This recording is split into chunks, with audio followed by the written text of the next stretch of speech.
Hello, and welcome to the Small Business Sweet Spot. I'm your host, Barb Davids, and this show is dedicated to helping small business owners like you get more organic website traffic, and also to help create and distribute content and analyzing the numbers so that we can make better informed marketing decisions.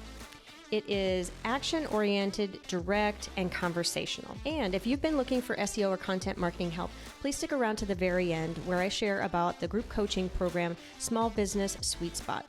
I'm so glad you're here. Let's go. Welcome back to the Sweet Spot. So I do this podcast as an audio and a video, and I had some really fun, challenging trouble trying to set it all up. If you are interested in some behind the scenes, I will share that at the very end with you. But we are here to talk about content audits, what they are and how to do one very simply. And content audit sounds a little icky, like an audit. Who wants an audit, right? So let's reframe it into maybe what is an audit? It is an explanation, or no, it's an examination.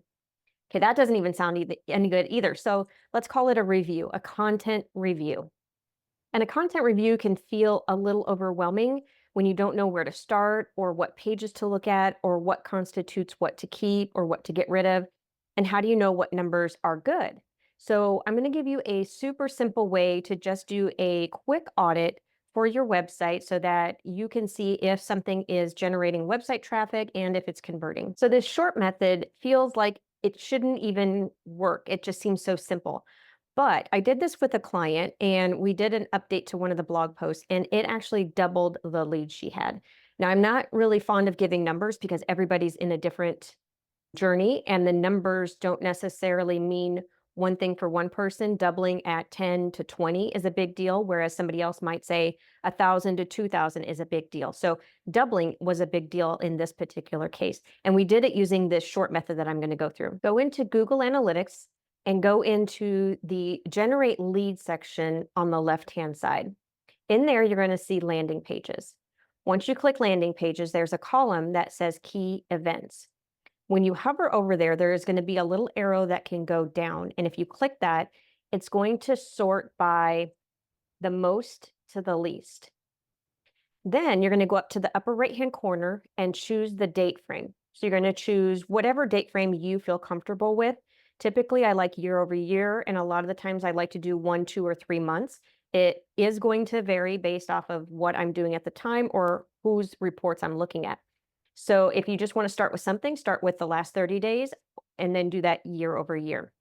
And that is going to show you the biggest decline in terms of leads per page if you have your key events set up inside of Google Analytics. So what if you don't have a lot of leads coming in, just generally speaking, like you're just starting out?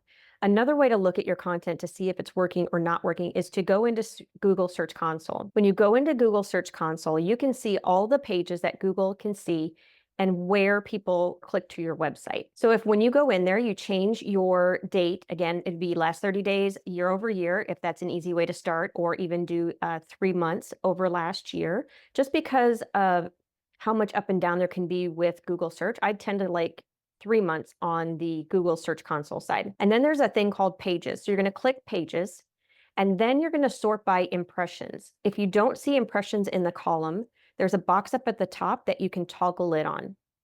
And then you're going to click impressions and have it sort descending, so the most to the least. As you're looking through those pages, then take a look and see if the click-through rate is over 1 or 2%. If it's under 1% and it has a lot of impressions, then it might be something that you can consider working on. Maybe it just needs a tweak in the meta title or the description so that more people can see it, especially if the ranking position is on page 1, 2, or 3. It's that easy, right? It feels almost too easy. There are different methods to doing this, and you can use spreadsheets, you can use tools. There's a plethora of AI tools that can do content audits for your website. I do feel like a lot of the times if you go in manually and you take a look at these numbers, it's much easier to decide if something needs to be updated or not. A lot of the tools are not going to be able to give you context of what you meant to write for. So keep that in mind as you use tools. Now, let's say this is maybe too easy, or you do have a lot of pages and you'd like a more logical way to go about doing your content audit. I do have a content audit workshop. It's a replay of a live that I did. And that does have a spreadsheet. So you can do all the conditional formatting you want, and it gives you some numbers and ways to format the sheet so that you can say, okay, the first one that shows, that's the one I should work on first.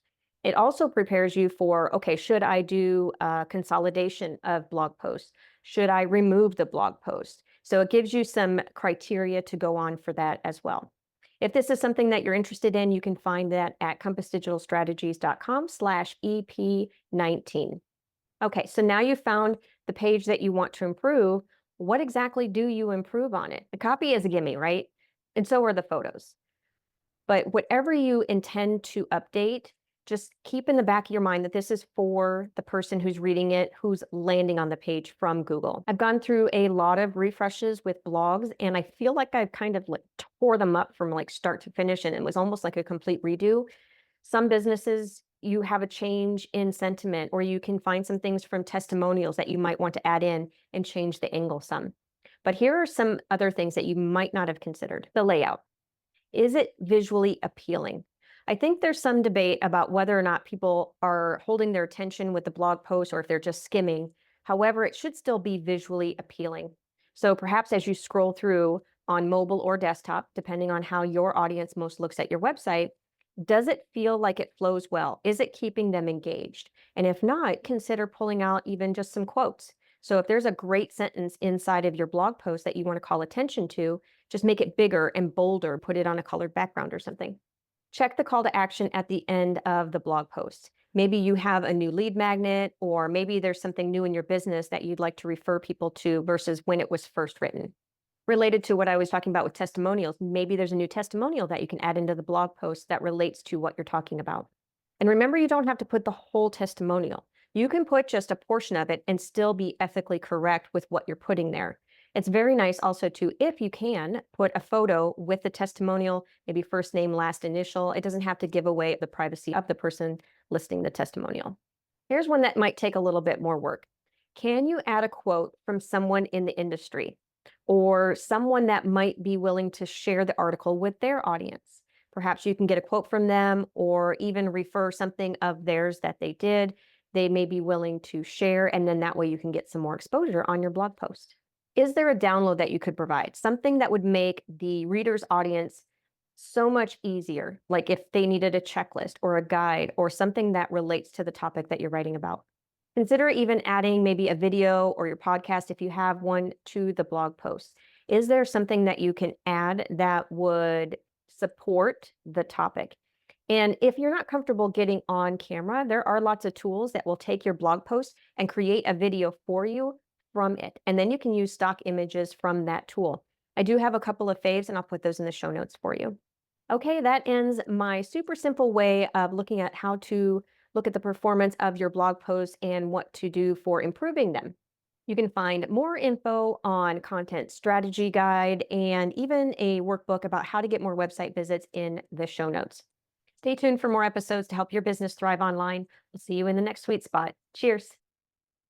Thank you for sticking around. I hope you enjoyed the episode. If you're looking for SEO and content marketing help, consider joining the Small Business Sweet Spot. It's a group coaching program where you can get answers to your questions about your business directly and clarity around the marketing strategies that you would like to implement in your business. You can find all kinds of information at compassdigitalstrategies.com. And if you like the episode, please tell a friend. Cheers. Okay, so if you've stuck around this long, then you wanted to hear some more behind the scenes. And I did share a little bit of behind the scenes. I think it was like at the beginning of June, there was a episode that came out then. I was in Portland downtown and I showed my setup. I was in a studio and it was quite cramped and I was trying to use the light. One of the challenges that I have is the setup because I go from place to place and I do have a few things. I haven't quite found my like tech stack in terms of like how to hold the phone and the lighting and not get the lighting to show and have it be consistent as much as possible. Like right now I have this beautiful tree right here and maybe at some point a squirrel well, there's a spider in there, but maybe a squirrel will come up and down. It's kind of fun. They are like putting stuff away, like they're traveling with stuff in their mouth. It's really cute. But today I had a trouble because I didn't have the right height and trying to get the right angle so the background wasn't busy. And then also, so the ring light wasn't like shining in my glasses because I have that as well. So it was sort of a challenge. If you have any tips on super simple tech stack, I would love to hear it. This obviously too, if you're listening to this, you can't see all of this information. The video has obviously the video, right? The screen, that what's happening. But um, I'm trying to minimize as much as possible because I am a digital nomad. I go from place to place, and having all the pieces to carry with, it's just a pain in my butt, right? And there was one video I saw, I think once on Instagram, and somebody said they had a whole suitcase and a half of tech. And I'm like, no, that is not happening. I'm not doing that. So I think I already still have too much stuff. And it's just a comical way to try to do the podcast. The audio one is obviously easier, although you will hear differences from the first one to this one just because of the different what do you call these microphones that I've been using and stuff. So it's interesting. Yeah. Anyway, so let me know if you have any tech tips in terms of simple ways to set up. Like I use my camera from my phone. It's a camo app. And then I use Zoom to record. And I have a ring light that sits on the floor. And then I have the tripod holding my phone. But the funny thing is I haven't gotten something that like sits on a desk. And I think that's what I'm missing so far. So because my desks are always different, or like my chairs, if I could have something that goes, it can sit on my laptop, but the problem is then it's too low, right? Like I'm like looking at it down weird. And so I want something that's a little bit more eye level. But anyway, that was my challenge this week. So a little behind the scenes for you. All right. Have a great day. Cheers.